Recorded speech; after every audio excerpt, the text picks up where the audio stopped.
तो चलिए, चिराग पासवान की पार्टी विधिवत तौर पर एनडीए में शामिल हो गई और चिराग पासवान के चाचा पशुपति कुमार पारस की पार्टी पहले से राष्ट्रीय लोक जनशक्ति पार्टी एनडीए का हिस्सा थी।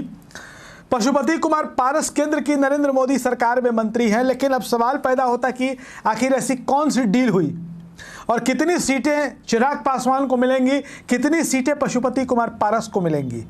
हम इस रहस्य पर से पर्दा उठाएंगे। मीडिया रिपोर्ट्स में बहुत सारी बातें आ रही है, लेकिन एक बात आप समझ लीजिए कि एनडीए के अंदर जो भी हुआ बिहार को लेकर के हम जो समझ रहे हैं, जो बिहार में एनडीए का स्वरूप सामने आया है और एनडीए में सीटों का जो बंटवारा हुआ है या जो खबरें सामने आ रही है, सबसे फायदे में पासवान परिवार रहा है। जी हां, रामविलास पासवान के परिवार के लिए ये सबसे बड़ी फायदे की बात हो गई है। कैसे हो गई है आपको बता देते हैं। दरअसल पशुपति कुमार पारस केंद्र की नरेंद्र मोदी सरकार में मंत्री हैं। हाजीपुर लोकसभा सीट से वो सांसद हैं और हाजीपुर सीट से ही चिराग पासवान लड़ना चाहते हैं। सबसे पहले तो आपको बता दें कि लोकसभा की 6 सीटें चिराग पासवान को मिलनी अब तय हो गई है। एनडीए गठबंधन में चिराग पासवान अकेले 6 सीटों पर उनके पार्टी के लोग चुनाव लड़ेंगे और एक राज्यसभा की सीट चिराग पासवान को भी मिलेगी। इसके अलावा पशुपति कुमार पारस और प्रिंस पासवान, प्रिंस राज भी जिनको कहा जाता है, उनका भी चुनाव लड़ना तय है। अब आपको बता दें कि हाजीपुर से चिराग पासवान निश्चित तौर पर चुनाव लड़ेंगे, इसमें कोई शक नहीं है। और पशुपति कुमार पारस और प्रिंस राज को बीजेपी अपने कोटे से एडजस्ट करेगी।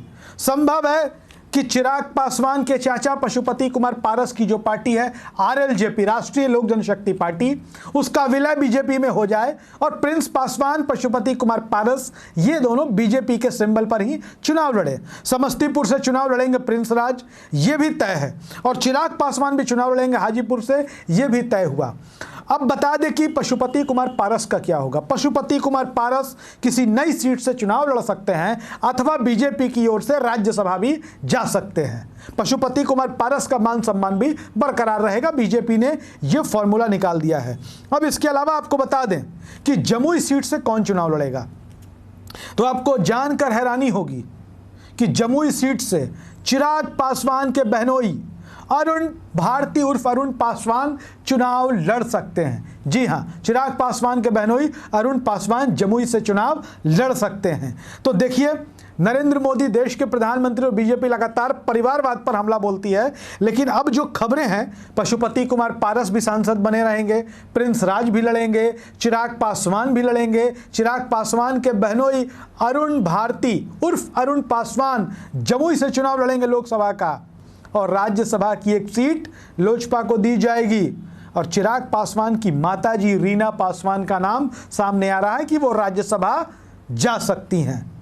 अब आपको बता दें कि मीडिया में लगातार इस बात को लेकर, जो मीडिया जगत है, जो राजनीति के विश्लेषक है, जानकार हैं, इस बात की चर्चा चल रही है। इसके अलावा आपको बता दें कि वैशाली सीट से भी चिराग पासवान के उम्मीदवार चुनाव लड़ेंगे और लोक जनशक्ति पार्टी से पूर्व में चुनाव लड़ चुके एक बिल्डर वैशाली से उम्मीदवार हो सकते हैं लोजपा के। इसके अलावा आपको बता दें कि नवादा की सीट लोजपा को नहीं मिलेगी, नवादा से बीजेपी का उम्मीदवार उतरेगा।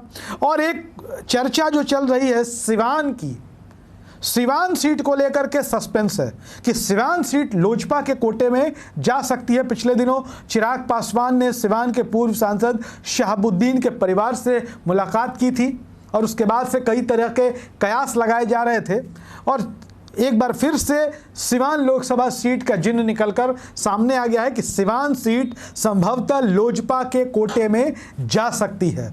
और इसके अलावा आपको बता दें कि खगड़िया सीट से चौधरी महबूब अली कैसर सांसद हैं और महबूब अली कैसर की सीट पर खगड़िया से बीजेपी चुनाव लड़ सकती है और खगड़िया लोकसभा सीट से खुद बीजेपी के प्रदेश अध्यक्ष सम्राट चौधरी उम्मीदवार हो सकते हैं। खगड़िया से लोजपा का पत्ता साफ हो हो जाएगा। अब वो कौन कौन सी सीटें होंगी जहां से चिराग पासवान की पार्टी चुनाव लड़ेगी, देखना, जानना, सुनना दिलचस्प होगा। लेकिन जो भी खबरें आएंगी उन सबके बावजूद आपको बता दें कि एनडीए में जो सीट का बंटवारा हुआ, चिराग पासवान ने अपनी मांगे लगभग मनवा ली है और पासवान परिवार फायदे में रहेगा और फायदे में दिखाई दे रहा है मीडिया रिपोर्ट्स के अनुसार। वीडियो अच्छा लगे तो शेयर करिएगा, अपनी राय कमेंट बॉक्स में जरूर लिखिएगा। धन्यवाद।